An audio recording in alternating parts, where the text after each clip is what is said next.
সন্ধেবেলা চায়ের সাথে এরম গরম গরম বেগুনি খেতে কার না ভালো লাগে বলো। সেক্ষেত্রে বেগুনগুলোকে এরম পাতলা করে কেটে নাও, আর মেজারমেন্টটা ঠিক যেমন বলবো যদি ঠিক সেইভাবে করো, একদম দোকানের মতো ক্রিস্পি ক্রাঞ্চি আর পুরো ফুলকো ফুলকো বেগুনি ঘরেই ভেজে ফেলতে পারবে।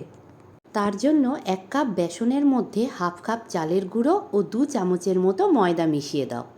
এবার বেসনের মধ্যে পরিমাণ মতো হলুদ, লঙ্কা, নুন, কালো জিরে, সামান্য একটু জিরের গুঁড়ো ও খুব অল্প পরিমাণে খাবার সোডা মিশিয়ে দাও।